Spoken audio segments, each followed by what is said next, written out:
So welcome everybody, thanks for coming through today. Just in continuation of conversations with the storer, I've invited Lane Reeves the founder of Metaphor Design to join us this morning as part of Design Joburg.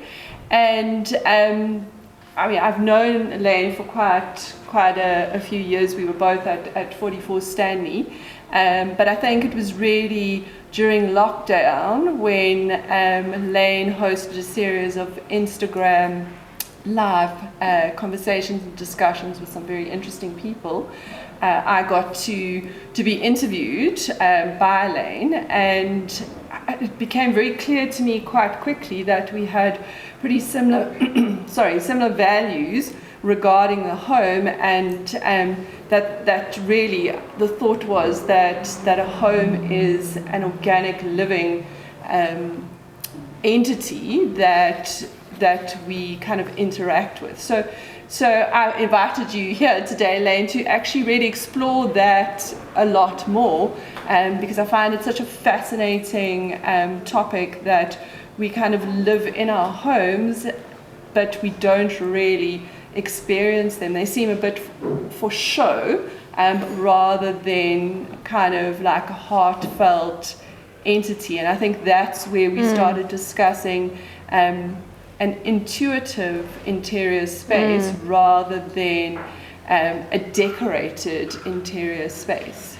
Exactly. So I think what's key for us and what resonates for me is that we get so stuck in all these societal expectations and all these social norms that seem to take over for us, and it's very easy to lose sight of what we're doing and what a home should be about and what we're really looking for.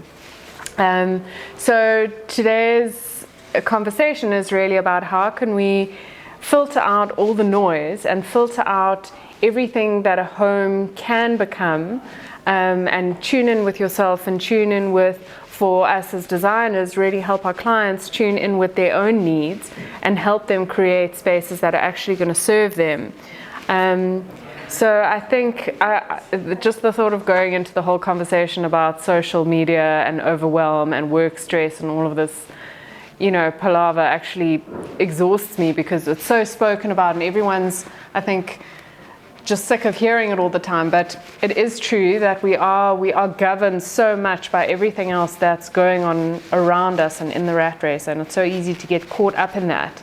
And when it comes to interiors, it's very easy to just, when we're designing a project, the first thing we think about is, okay, we've seen that beautiful thing, look at Pinterest, look at all these things. And I think that's often the go-to with designers and with people doing their own homes, is that we look outside of ourselves.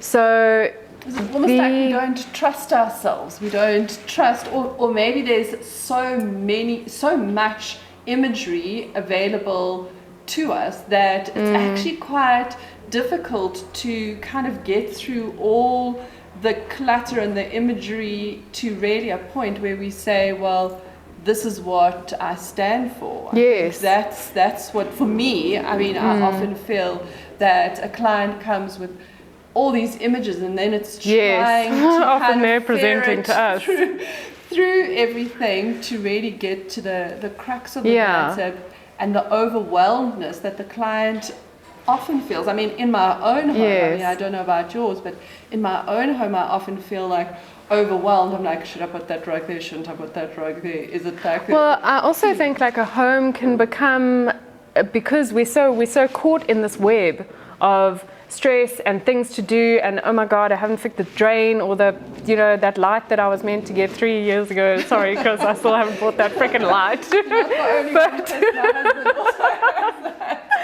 But it's so easy for your home to become another point of stress for you, and it shouldn't. Like, it's all relationships should be mutually beneficial, and you should feed your home and your home should feed you in an ideal perfect world. But I mean, we're not saying by any stretch that we've got that down. Sure. But it's just trying to come back to it, and I think we just get swept up in all of this stuff. So I think the only way really is to try and find like a quiet space of introspection to come back to. And if you can create that within yourself and create that within your environment, you know, that's the win-win situation. Yes. The one thing that comes to mind when I was thinking about being in society and being in all these expectations and all this stuff coming at us all the time, the one experience that comes to mind is I did a Vipassana, which is a 10-day, very traditional Buddhist silent retreat. Yes. Where you're completely silent. There's no interaction, no eye contact, no reading, no writing, no exercise, no nothing. Oh my gosh. You literally meditate, listen to this droning voice for hours a day, sit cross-legged, and that's it. Yes. For 10 days, and you are completely on your own. And I think any one of us will go through our own personal journey in that and get to a point where you actually have to start listening to yourself. Yes. And there's so much stuff inside you that starts coming up, and you've got no choice because there is nothing else. There is no distraction. You can't even read a book. You know. You've got to be with yourself. You've got to be with yourself. Even the food is the same all the time. There's no distraction. So that was one situation where I was really forced to come back to myself, and it's a really hard thing to do.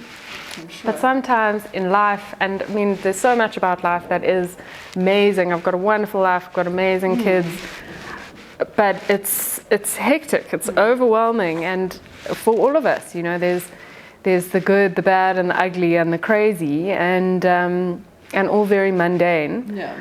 But we forget about that inner voice. So, yeah. It's also just very much about kind of thinking.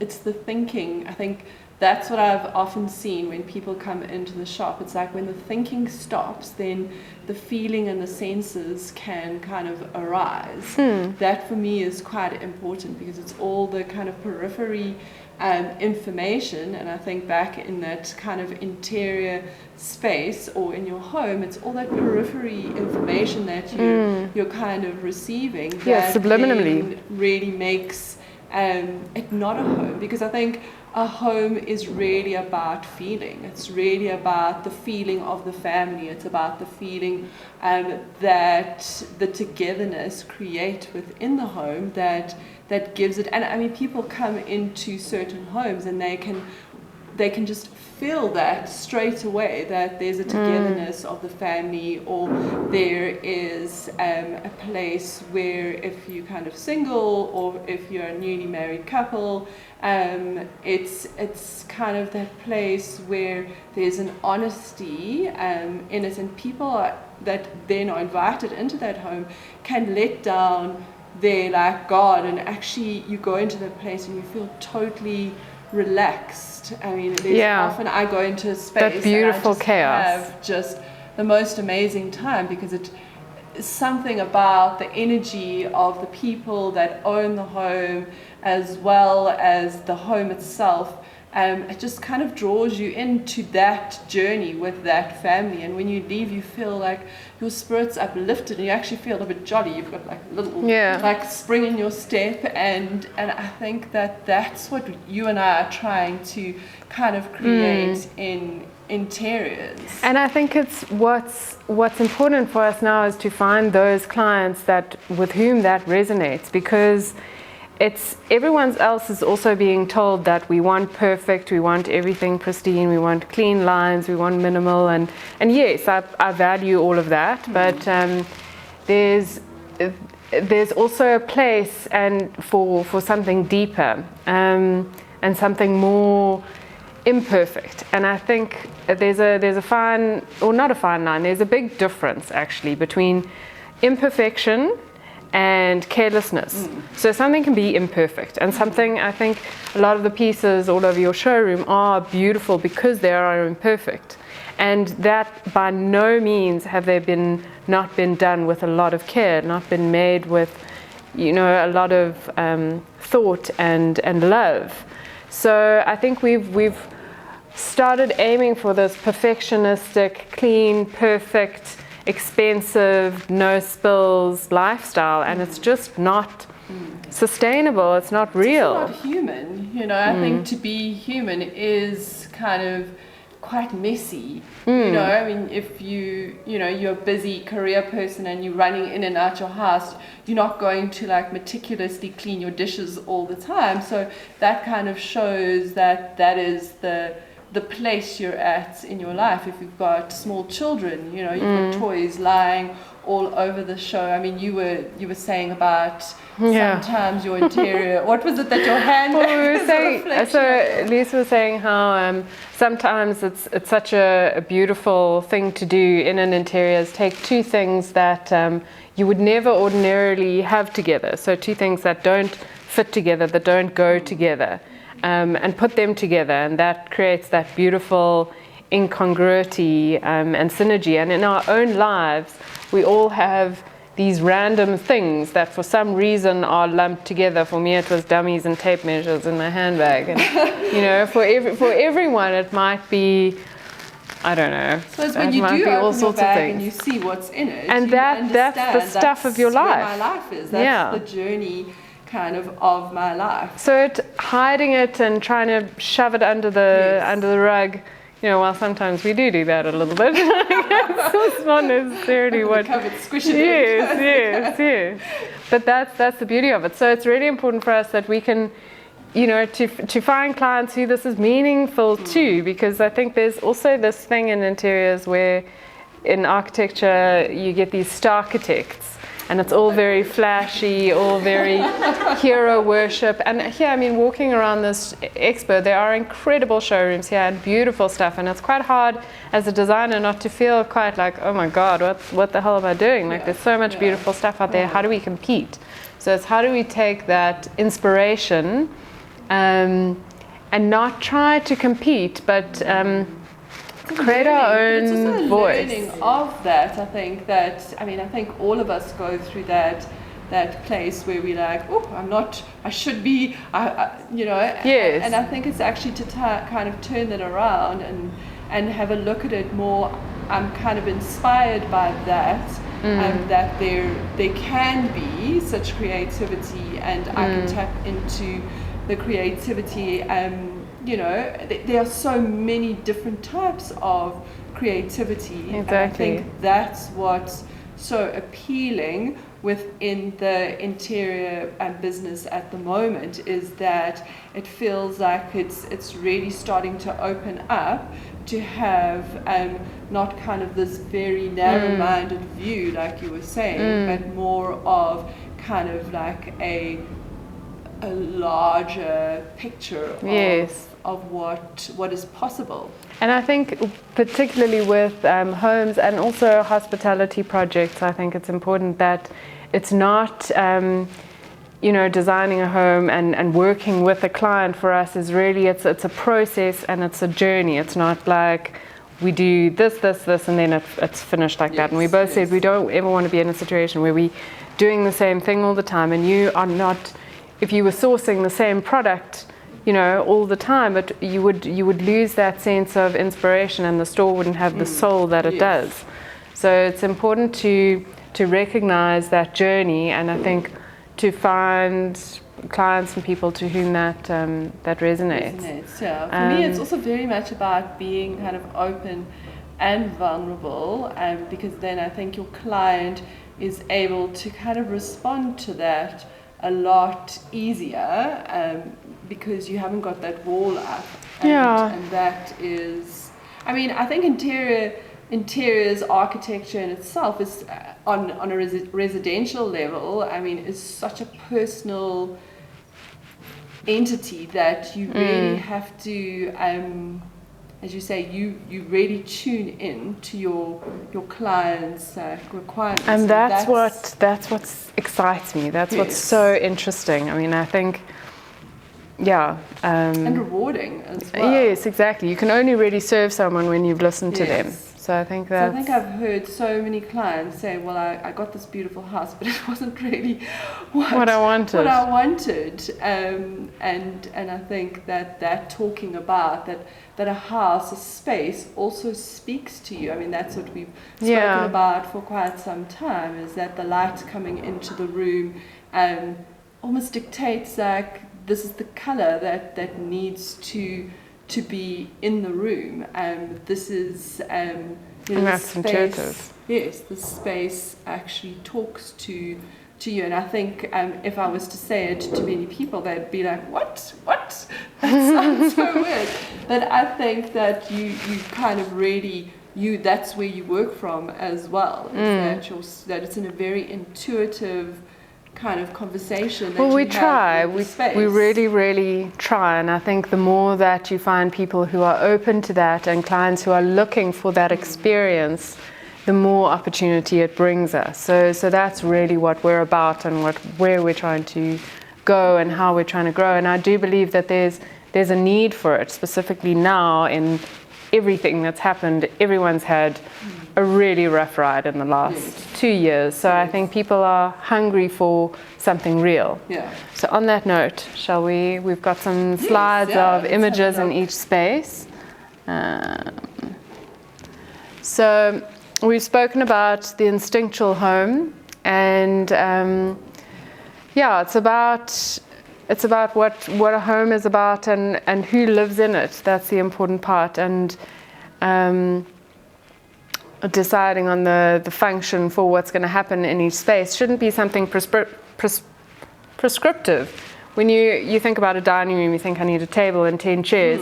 That might not be the best situation for you. You might not even need a dining room. You might have a kitchen counter, and that serves the purpose really, just as well. Again, just looking at things on a very kind of wider perspective. And recognizing the imperfection and recognizing the location is also really important, and recognizing what is going on in your outside life. So I suppose the things that are really important to you too, I mean, it might be, heirloom pieces that have been with your family. It might mean that, if you've got pets, that you have to consider that. I mean, it's all that you have to take in consideration. So there's a practicality as well as that kind of the instinct that comes through the feeling of the home as well. So it's such a weird thing. It's the coupling together of those. And it's how do you get to a situation like we literally in a project recently, we did a sofa for the dog. The foot of the bed in the main bedroom, sofa for the dog. Like the dog's going to be on the sofa. Let's just give him a sofa, And rather that than like draping a towel over the beautiful sofa that you've done, because so it's recognizing. Kind of thing. This is how it's going to be. Yes. Let's make it work. Yes. Obviously we didn't choose a Nobly fabric or a super expensive French. You be the practical side. To play. So things like that. What is your life about? So I think the first space we look at is the kitchen. This is actually my kitchen with Astrid walking through it beautifully. So much light. It's and I think there's some store things on the table for this specific shoot. It's the kitchen, especially for young families. I mean, it's such a special time, and it's such a special place because that's where you are. So the whole sort of metaphorical and real notion of feeding the soul, nourishing each other, feeding your family, food and love. There's this integral connection, and I mean, also they say, you can always taste the food that's made with love. I think it's like that kind of, in the kitchen, all this fast food and that kind of gives a disconnection then to a kitchen and to a home. If you just kind of eating in the car or like eating out of like takeaway like baskets and things like that, I think that that love of nurturing your family, the cooking, you know. And it's also such beautiful thoughts, and I just have to say, from someone who is not a cook at all, I boil animal noodles with real love. And you give it thought to what you're going That's to... what she wants every day. So, and you, as you said, and that's what my life is. And yeah. And the kitchen, I mean, you can see for some of us, like a beautiful, clean kitchen might resonate. For other people, I mean, if I walked into that kitchen in the bottom right, I couldn't cope. If that was my kitchen, I couldn't cope. But it's so beautiful, and so it's just, you know, it's recognizing like this is what my life is. It's a beautiful mess. It's fastidiously, beautifully clean all the time. Some of us manage to be meticulously clean all the time. Some of us don't. No, I'm looking at someone specifically. So, yeah, it's just different strokes for different folks. And when it's working with clients, it's understanding, okay, what do you want? Do you want like a cupboard for every single thing that you can pack everything away? Do you want everything out on show? Yeah. What's meaningful? Yeah. And maybe that intention as well is so important, because, you know, often we talk about interior design or architecture for somebody who's bought a new house or built a new house. But also, I think if you are in the space of kind of renting a place, I think it's also an intention, like choosing going to see many different places, so that your intention is to choose a space that then kind of works for you and is not just about kind of a rental, but is from the get-go is to have an intention to kind of inhabit your space in a way that is kind of beneficial, as you say, a sanctuary.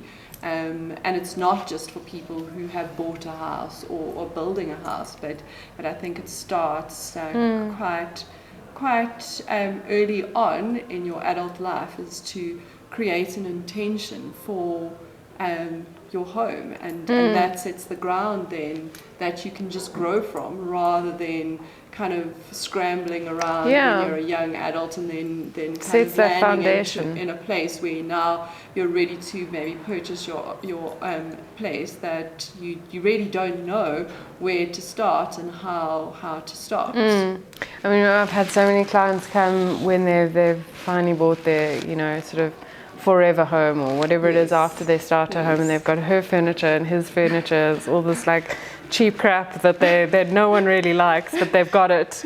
And there's so often that, like, I bought this stuff and I have no idea why I bought it. Bought it because it was on sale and it was someone said it was cool and I needed a couch. So and I mean, if you could, as you say, intentionally start like everything. I mean, for us at Metaphor, we try and always do things from an essentialist perspective. So everything you buy should be intentional. And I think when you're young and starting off that way, you know, will set you up well in the long run. I think it starts with that foundation of then being very, back to my word, intentional. Is that, you know, rather don't buy. It's that slow consumerism. Be very purposeful about what you purchase and really don't get clouded by all that is out there. And I think by one thing, not everything in Mr. Price, by one thing.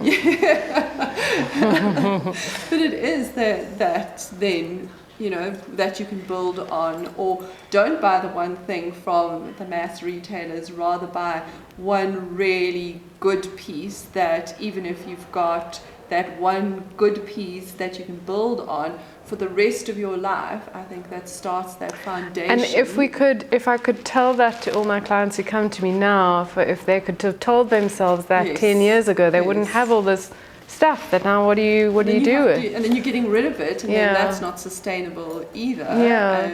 You know, that's rather like start Yeah. with the intention to grow where you really want to, I mean, to go. that is a beautiful journey, and it would be something that I would love to see someone do in their home journey. Yes. I think actually we've been pretty good with that. Yeah. We haven't gotten rid of too much bad furniture. That's an interesting thought. I think it is. I mean, also, I think I spoke about it yesterday as well. Is the fact that people say, "Oh, you see such lovely things all the time. Don't you just keep like changing up your house?" And that's not. Yeah, that's not my intention. My intention is to have pieces that kind of I feel a connection to, as well as you know, not just kind of then throwing them out because they don't work. Yeah, that's really the intention that I like to grow my space in, and to have that one really good rug that then I can build around it. Yes. And if that is as a young person that you have that one. And rug. I mean, if I could have that rug, I wouldn't need a sofa for the first 10 I years was just that I going to had in the say, apartment. you can have a poof on the floor and you can just lay on the poof, exactly. watch your So TV, you just have your one good read, thing. Yes, and so for me, that's what we really need to. Yeah, and I look think at. that is a much more, you know, hand-to-mouth, beautiful way of doing things. And if, you know, if we could spread that word across the planet, there would be a lot less waste. And I think that's also something that's important to us is trying to think about things from a sustainable perspective. And I think a lot of what you've got here is sort of recreated, refurbished, reused, restored, and sourced from various beautiful places. And it's got a lot more value than something that's just been made for the sake of being made. Yes. So if we can stick to that in all of our projects, that is the dream. And I mean, of course, I mean, I find that sometimes I go off, and here I am going off because now we're going on to lunch, but just go off what my intention is. It's not the end of the world. You just have to keep reminding yourself like what is the intention of what I'm doing, you know, because I can also go into some of the retail stores and like, oh, that's so nice, but then you know, does that have a place? And I think that's what's so nice about working on different projects is that there's always a place for that beautiful thing. So we have a healthy outlet. Exactly, we do. So then moving into lounge, so this could be, this is the place where you sort of relax and where there's downtime and you recognize that they're pets. And so this, if we separate the two, I've kind of looked at lounge as one place for relaxation, decompression, family coming together in a quiet space, as opposed to like a playroom, which could be TV, which could be entertainment room, which could be a playroom, which could be all sorts of things. So you've got those two different kinds of relaxation areas. But I think ultimately it comes down to how people want to spend their time. And I think there's this prescriptive thing that more and more clients are moving away from, where they don't have a TV room. I mean, we're so used to, you have the TV room, you have the dining room, you have all these set rooms for these things, but a lot of people don't want their main space to be centered around the TV. So that's quite, I think it's a nice idea. When you use the word decompression, it's like you almost when I come into my house, I go straight to the lounge area and I kind of sit there and, you know, just kind of rest and relax for, it might only be 5 minutes before I start cooking, but it is very much that, and that's what kind of nurtures you in order to like bring you back down. And that is definitely like plants, textures, you know, just to feel like cocooned and kind of safe, and now I'm back in my safe space. And I think this needs to be a space specifically that's not intimidating. Yes. And I think there's a lot of intimidating furniture out there. So this is not, in my mind, in the space for that. And I think, you know, you might have a really incredible couch that you know, you really loved and that's what you wanted. But you shouldn't ever treat it precious. It should be a matter of like, you can sit on the couch and you can put your feet up on the couch and really like decompress. I think maybe that's what we quite enjoy, is those real spaces that are so important, that they're not kind of superficial spaces, because I think that when you're not honest with yourself, you do get an unease. There's an unease that comes about your like being, where you have to like, don't sit on the couch, don't eat on the couch, don't do that. It is. It's not. Then it becomes unnatural, and then it's not. And then that's not a home. Then that's not. Yeah, it is disease. So, and I think that's the point, is that we love all these things. We want them to last with us, and we might need to recover it in a couple of years or whatever the case may be. It's going to need to be cleaned. Of course. But you need to use your things. You need to live in your home, and I think that's what gives spaces real value, is that they feel lived in, and they feel loved, and they feel used and abused and loved. So all of those things are interaction, because I mean, at one time there was that premise where, you know, you keep all your special stuff for your cutlery and crockery for when you know, a special occasion, and that special occasion might only happen once a year, and then you never get to really use the things that are meaningful to you. So I mean, I really like that premise of just use it, and and I mean, and if it's being locked in a cupboard for years, you're not getting any joy out of it. So use it. If it breaks, it breaks.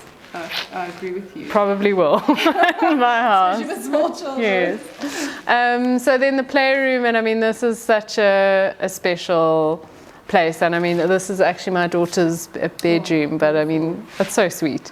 But it could be anything. I mean, if music is your thing, if art is your thing, if whatever it is if watching TV, if playing video games is your thing, whatever your game is. I mean, we could go into all sorts of things that I probably shouldn't discuss when I'm being videoed in your playroom space.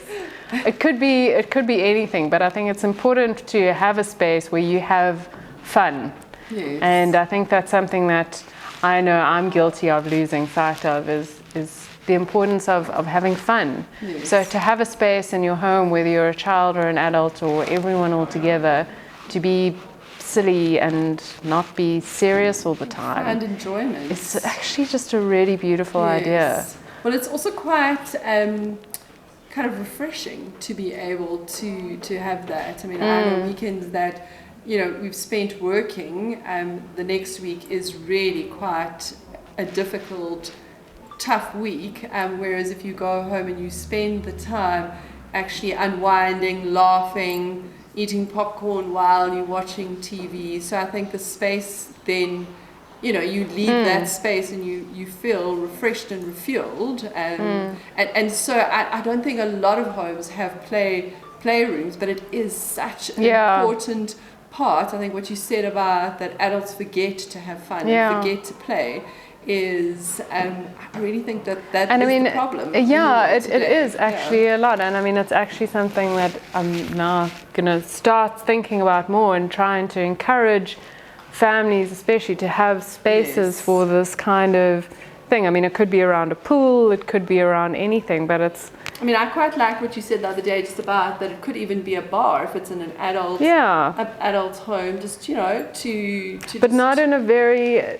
You don't want it to become too formalized. No, not that's like a pub or like that. You want it to be more the island stick a style, disco ball on the ceiling or something. I don't know. I think we might have a whole nother talk on this level. But there's definitely room for fun. And I think, I mean, my husband's in the events industry, and I think after COVID, every Europe coming back, people are so hungry for escape and fun and festivals and all of this stuff, and to just have like a little bit of it every day. Like you say, you sit on your sofa in your lounge for 5 minutes, and that does it, you know, gives you something. If you could go and whatever, you know, play your guitar or whatever it is for 5 minutes, and that's going to uplift you.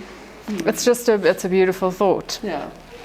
And then the bedroom. So I think Ariana Huffington has sort of revolutionized how important sleep is, and we've all been reminded how like this go, deprive yourself of sleep, blah, blah, blah. It's actually not cool anymore.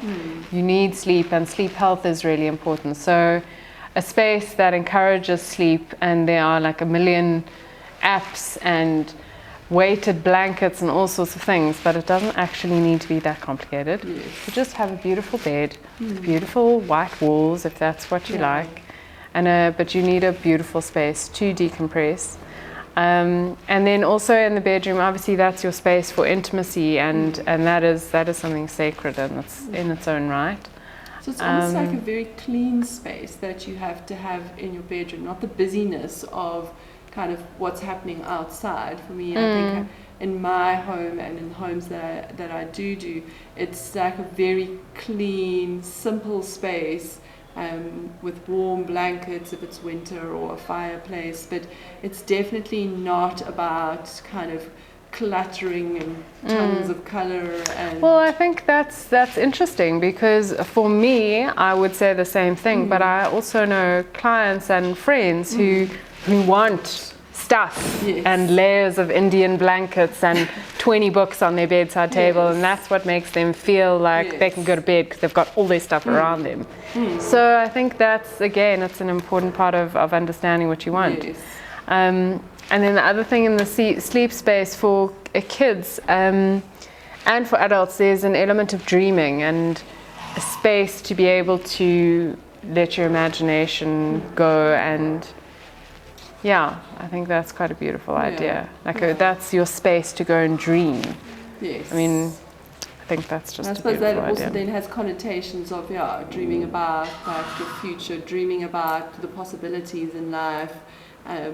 That all then links to that as well. Because I often find when I go to bed, I'll think about, what do I want for my future? Where am I going? And because there's a quiet space there, it's quite easy then to just kind of fall asleep with all these wild imaginings of what really could be.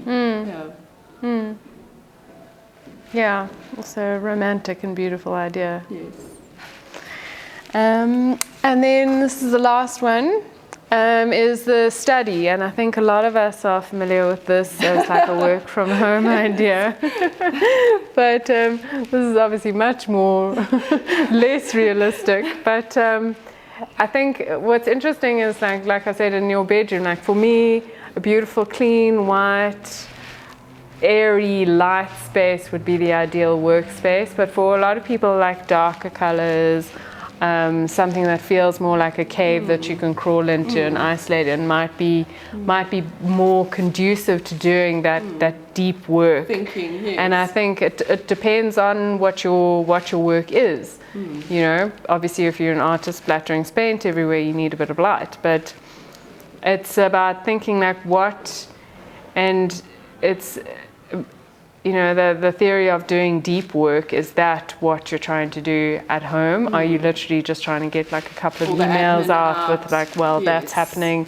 What is that space about? Is it about the 5 minutes of getting your stuff done, or is it about really going in and an idea of like an author with towers of paper and a dark blue, beautiful, moody room with one little light on? I would hate that, but you know, whatever. For some people, that's right. So what is the work that you need to do, and what is going to give you the space to do that? And I think that's what's so interesting for us with different clients, and they've got all these, I mean, the different careers that you come across, and the different things that people do, and the different ways that they want to work. People are always they seem to have a much clearer idea about how they want to work than they do about a lot of other stuff. And I mean, maybe that makes sense because we spend so much time of our day working. But it's one place where people seem to have quite a clear idea of how what they want their workspace to look like. So that's quite nice to work with, and also the variety is always just so fascinating. And then how do you go about, I mean, interpreting what your client is saying? Because sometimes they don't even understand. Some clients are very directed. They know what they want. They know what they're about. But then there's other clients who this is a very new experience to, and they need that guidance to kind of pull out what it is that they actually want, because a lot of people don't know what it is that they want. I mean, how do you go about kind of getting that information out, or do you read the situation, read their home? I think it's a combination, and fittingly it's largely intuitive, and I think it's really important for us to always try and listen to what people are telling you, and sometimes what they're saying, they might, and what they're saying might not be what they mean. Yes. Sometimes they have to say a lot to get to what they mean, and it's going through that process. And I think for us, as I said, each project is a journey, and for us it's always about growing with each one and learning from each one. But it's about listening and just trying to help them sift through and figure it out. And sometimes that is can sometimes be a bit frustrating, because I think for both parties there's a lot of figuring out. And I think we always say, like, we'll start off with a concept presentation where we give you an idea of what we think you like, and that is for you to say love, hate, and go through and kind of we filter down from there.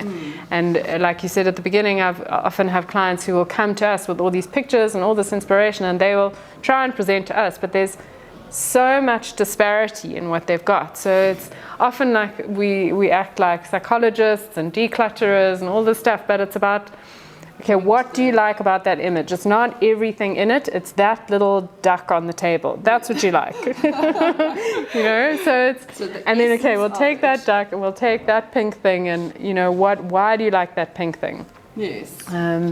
So it's a process. Questioning, a lot of like sifting through, and it's sometimes hard, because you're under budget. Everyone's always got a firm budget, which is it's the practicality of the nature of it, and there's often time pressure. So it's, in an ideal world we would conduct full surveys and go through years of research to try and come to the ultimate first home, but it's always an evolution. And I think what's nice for us is that we have a lot of returning customers, so it's never just we do your job, that's it, you're done, we never see you again. There's a return, and there's an evolution, and I think that is the nature of a home, is that because it's a relationship that you set up between your clients and then the home as well. I think that's what it sounds like to me, that the relationships are very important to the process. That you and there's nothing more rewarding than having a client happy in their space. Yes.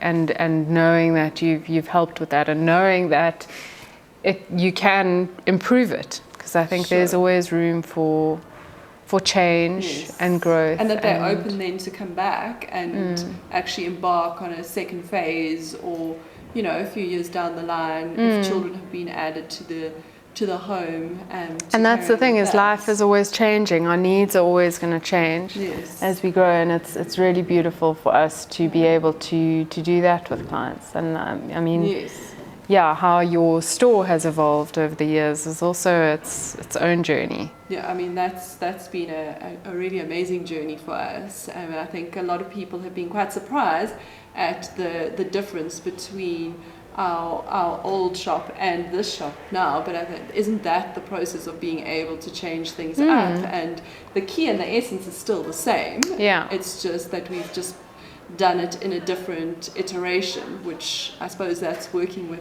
different clients, is it is your style that they've come to seek out. It's just doing it in a different iteration. Yeah. And when your clients, I mean, there's such a big move towards just the multifunctional space as well.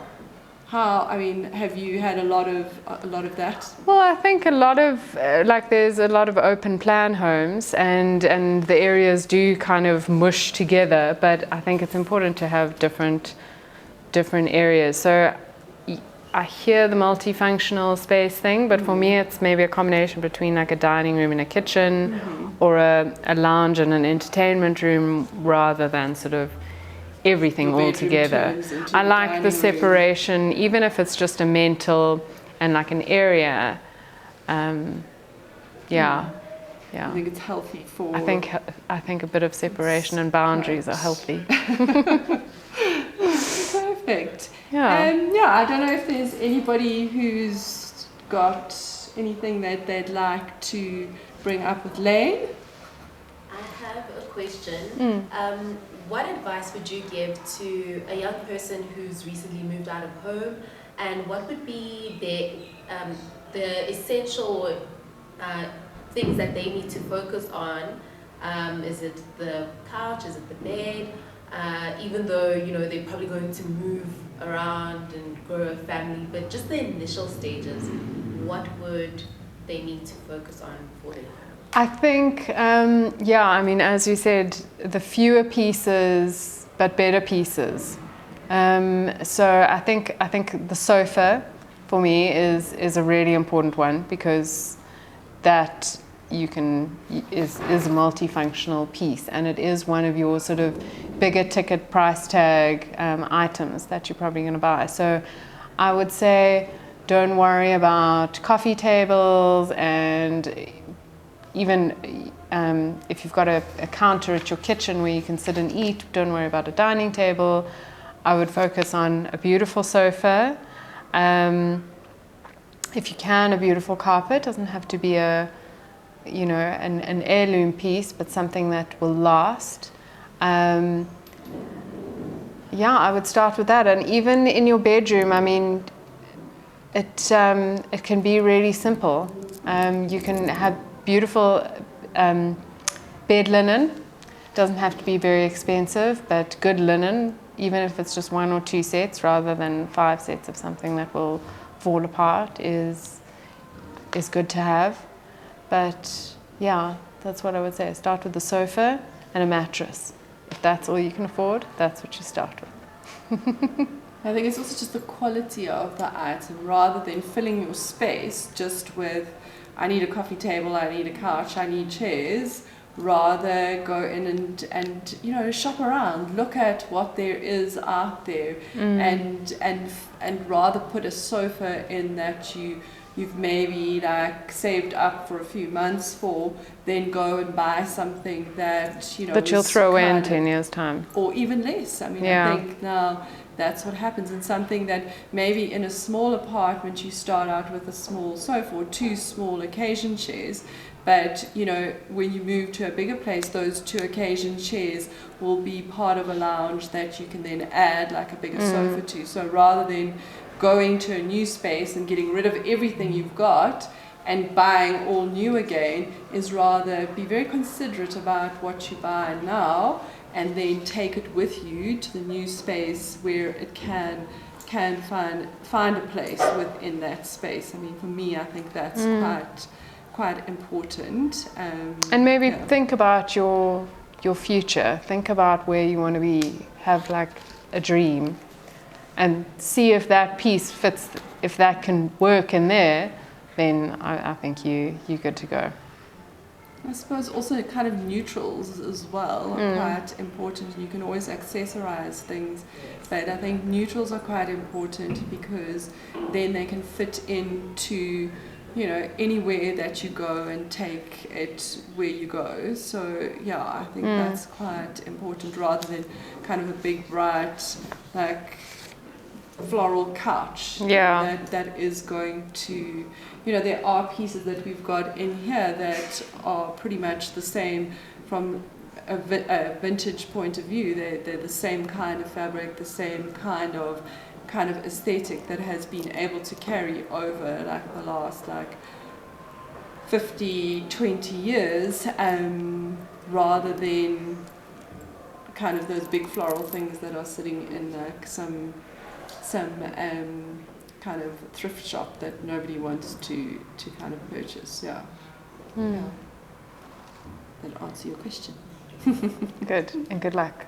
Also with furniture that has multifunctional kind of, for example, a sofa that has the flat bed, is that a good investment piece for someone who has bought their new home? Because I get that question from people, and I'm like, it kind of depends on your lifestyle, whether you should have the sleeper couches, or because not all of them last very long, so they're not such a thing to have. But would you advise someone to get things like that, furniture pieces like that? My gut says I would stay away from it if you can. Just like I think all these sort of like mod con things, even though that's something that's been around for a long time.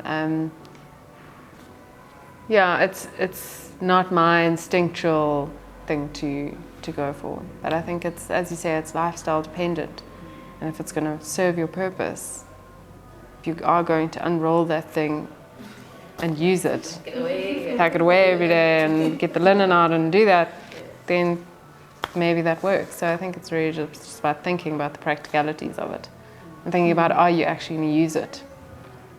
Do you need it? Yeah. And I also think like a lot of kind of quality to sofas and that don't come in that kind of configuration. So that's maybe your answer. Yes.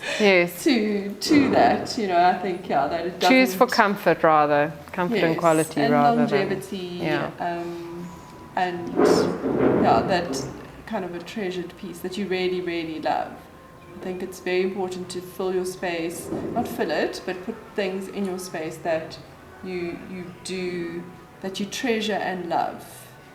And for no really, I mean, there is practicality involved as well, but choose the one that you love. Yeah, and don't do it for the sake of doing it. Yes. Yeah. Very much so. Don't hold yourself back. Okay. Well, I think, thank you. Thank you so much, Lane. I mean, it's always lovely to just chat to you. I always get like little I feel a bit inspired. That make me go away and think about, how to, just think totally different, which I really love and enjoy talking about that. And I suppose we can go on forever. We can. Sort of rein ourselves in, we do. I thank you very much for taking your time. Thank you so much. It's always just lovely to chat to you and have you around. So and vice versa. We get to do a lot more together. Yeah, I do look forward to that. Yeah. And thank you everyone for joining us. Yes, and we will make the chat available if you think that there's anything, or if you think that this is something that will appeal to anyone, it will be available to share. So thank you. Perfect. Cool. Thanks very much. Thank you. That was so lovely. It is so much fun. I really enjoy doing these talks with you. Oh no, that was so nice. And we could go on for hours. We could. I don't know.